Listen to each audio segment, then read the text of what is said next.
કોણ બેસાડવા વ્યાસપીઠ? કોઈ ખાતરી ના આપી શક્યું. ચર્ચામણી ચાલી, સમસ્યાનું સમાધાન સ્વયં શોધ્યું.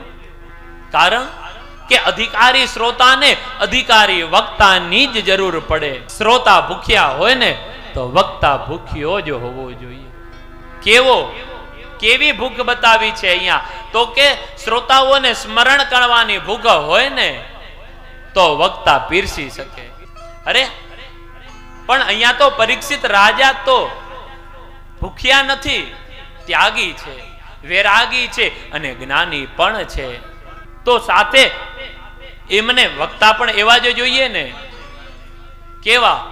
તો કે ત્યાગી, વૈરાગી અને જ્ઞાની.